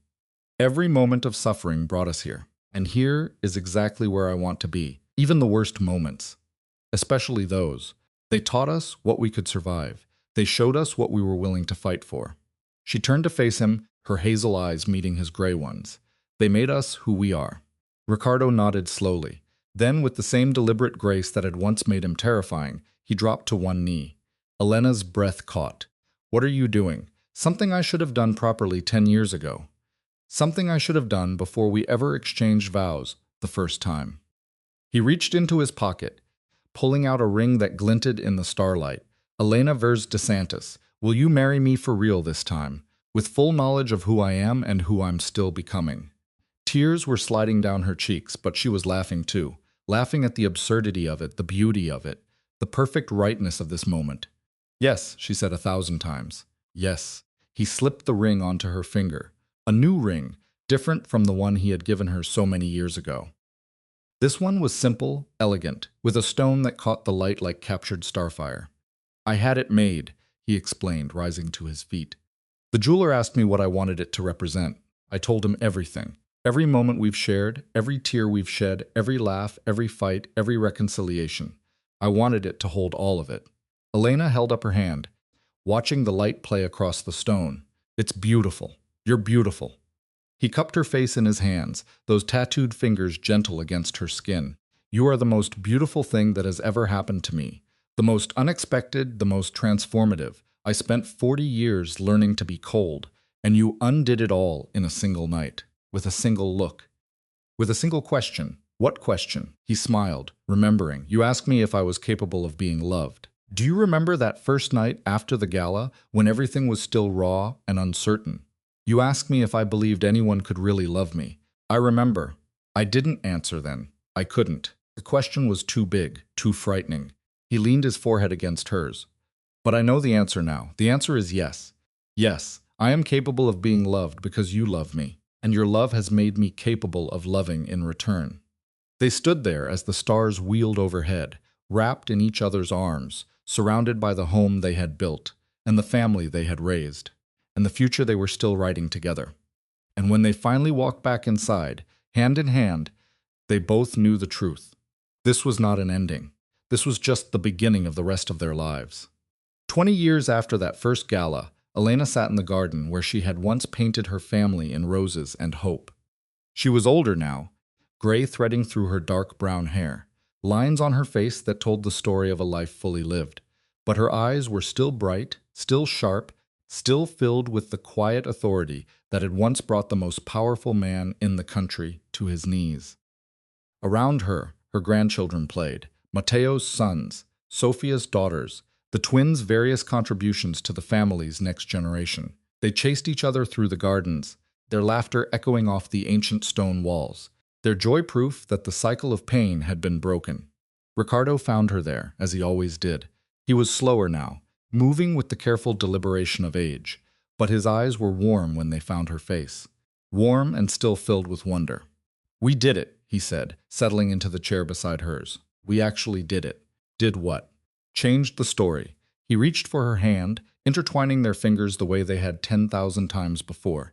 "My father raised me to be a monster. I was supposed to continue the cycle, cold to my wife, cruel to my children, creating more monsters to carry on after I was gone." His voice was thick with emotion. But look at them, Elena. Look at what we built instead. Elena looked at the children laughing in the sunshine, at the estate that had been transformed from a house of fear into a home of love, at the family that had grown from secrecy and sorrow into something expansive and joyful and real. You built it, she said softly. I just showed you it was possible. You showed me everything. He raised her hand to his lips, pressing a kiss to her knuckles. You showed me that I could be different, that I could be better, that the past didn't have to determine the future. You did the work because you believed I could.